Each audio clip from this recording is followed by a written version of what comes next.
ரெகுலராகவே நான் காலையில் 5 மணினா எந்திரிச்சு ப்ரஷ் பண்ணிவிட்டு நான் கொஞ்சம் ஃப்ரெஷ்அப் ஆகிட்டு தான் கிச்சனுக்கு வருவேன்.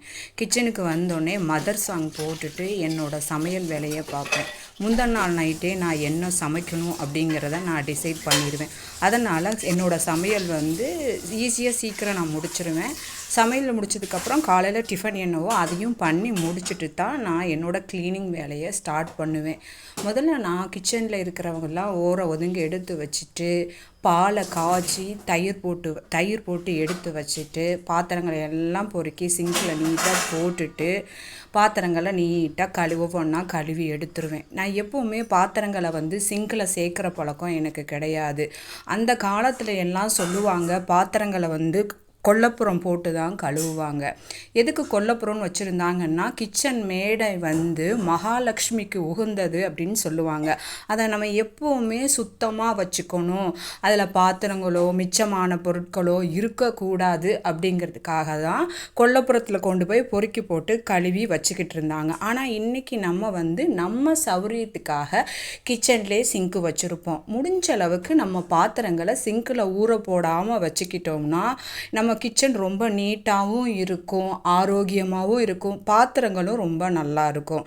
நான்லாம் எப்போவுமே கைக்கு பாத்திரத்தை கழுவி வச்சுருவேங்க. காரணம் எனக்கு தண்ணியும் உப்பு தண்ணி, நான் ஒரு கழுவி வச்ச பாத்திரத்தில் ஒரு ட்ராப் தண்ணி இருந்தாலோ 2 நாள் அந்த பாத்திரத்தை நான் யூஸ் பண்ணாமல் இருந்தேன்னா உடனே துரு உருவாகிரும். அதனால எப்போவுமே கை கழுவி காய வச்சு தொடச்சி நான் எடுத்து வச்சுருவேன் என்னோடய பாத்திரங்களை. கிச்சன் மேடை நம்ம ரெகுலராக சமைச்சிக்கிட்டு இருப்போம். ஆயில் ஐட்டங்கள் பட்டுகிட்டே தான் இருக்கும். நான் அடுப்பு நார்மல் அடுப்பு, முதல்லலாம் சில்வர் அடுப்பு தான் நம்ம யூஸ் பண்ணிகிட்டு இருந்தோம். அது ரொம்ப சௌரியமானதும் கூடங்க. இப்போ நம்ம கிளாஸ் டாப் யூஸ் பண்ணிகிட்ருக்கோம். இந்த கிளாஸ் டாப் பார்க்க அழகாக லுக்கிங்காக தான் இருக்குது. லைட்டாக நம்ம கடுகு தாளிக்கும் போது அந்த எண்ணெய் தெரிச்சாலும் அப்படியே ஆயில் பசை இந்த அடுப்பு மேலே ஒட்டிக்கும். அதனால் முடிஞ்ச அளவுக்கு நான் சமைக்கும்போது கை தொடச்சிருவேன். கிளாஸ் டாப்புங்கிறனால நம்ம சூடோடு தொடச்சாலும் அது பிரச்சனை தான். அதனால் கொஞ்சம் ஆற போட்டு அதை துடைக்கிறதுக்கு நான் வேறு எந்த லிக்விடும் யூஸ் பண்ண மாட்டேங்க. மற்ற லிக்விடெல்லாம் யூஸ் பண்ணும்போது எனக்கு கொஞ்சம் ஃபேட் ஆகிற ஃபீலிங் வருது. அதனால நான் என்னோடய பாத்திரம் கழுவுறதுக்கும் சரி, அடுப்பு மேடைகள் துடைக்கிறதுக்கும் சரி, எக்ஸாஸ்ட் பேன் க்ளீன் பண்ணுறதுக்கும் சரி, நான் விம் லிக்விட் மட்டும்தான் யூஸ் பண்ணுவேன். ரொம்ப ஆயில் பசை இருக்கிற மாதிரி எனக்கு ஃபீல் ஆச்சுன்னா கூட கொஞ்சம் வினிகரை சேர்த்து நான் நீட்டாக தொடச்சி எடுத்துருவேங்க. ரெகுலராக இப்போ வெயில் காலம் வேறு வந்துருச்சு. அந்த வெயிலோட குப்பையும் நம்ம கிச்சன் மேடையில் படும். எனக்கு ஜன்னல் கொஞ்சம் கரெக்டாக இருக்கிறனால வெயில் குப்பை நல்லாவே படுங்க. அதனால எப்போவுமே கிரைண்டரு, மிக்சி, அந்த மேடையில் இருக்க எல்லாத்தையுமே நான் க்ளீன் பண்ணி வச்சுருவேன். மிக்சியெல்லாம் நீங்கள் எப்போவுமே அரைச்சி முடித்தோடனே அதை லைட்டாக சிரமம் பார்க்காம நீங்கள் தொடச்சி வச்சிட்டிங்கன்னா எப்போவுமே மிக்சி ரொம்ப நீட்டாக இருக்குங்க. அப்படியே நம்ம தொடச்சி பளிச்சுன்னு வச்சுருக்கும்போது நம்ம கிச்சனை பார்க்குறதுக்குமே ரொம்ப அழகாக இருக்கும் இல்லைங்களா? அது நமக்கே பிரமிப்பாக இருக்கும். அப்போ தான் ஒரு பாசிட்டிவ் வைப்பை கொடுக்கும். நம்ம கிச்சனுக்கு போன உடனேயே நம்ம சமைக்கலாம் அப்படிங்கிற அந்த ஒரு ஆசையை நம்ம கிச்சன் கொடுக்கும். அதனால நம்ம எப்போவுமே ரெகுலராகவே கை தொடச்சி வச்சிடணும். கிச்சனில் ஏன் நம்ம க்ரீன் கலர் பிளான்ட்டை வைக்கிறோம் அப்படின்னா அது ஒரு பாசிட்டிவ் வைப்ரேஷனுக்காக தாங்க.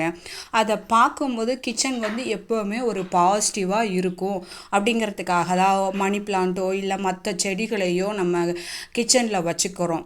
அது நான் இப்போன்னு இல்லைங்க, ரொம்ப காலமாக ஒரு மணி பிளான்ட்டை நான் கிச்சனில் வச்சுட்டே தான் இருக்கேன். எனக்கு அது ரொம்ப சந்தோஷத்தை கொடுக்கும். அது ஒரு க்ரீன்னஸாக இருக்கிறனால அது மனசுக்கு சந்தோஷம், திருப்தி அப்படின்னு சொல்லலாம்.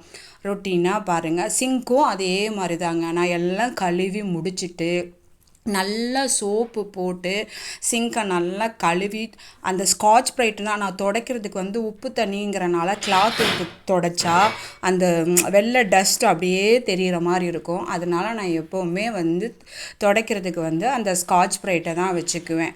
ஸ்காட்ச் ப்ரைட்டு வச்சு துடைக்கும்போது கொஞ்சம் நீட்டாகவே இருக்குது. அதனால நான் ரெகுலராகவே அதை தான் நான் ஃபாலோ பண்ணிகிட்ருக்கேன்.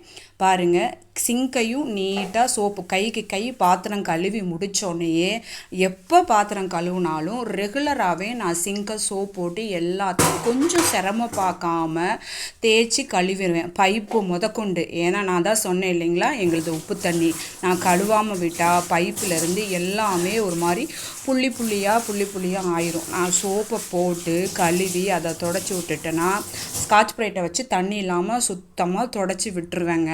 அப்படி தொடச்சாலுமே சில நேரங்களில் அது தெரியத்தாங்க செய்யும். பாருங்கள், சுத்தமாக க்ளீனாக இருக்குது. என்னோட இந்த வீடியோ பிடிச்சிருந்துச்சுன்னா சப்ஸ்கிரைப் பண்ணுங்கள், லைக்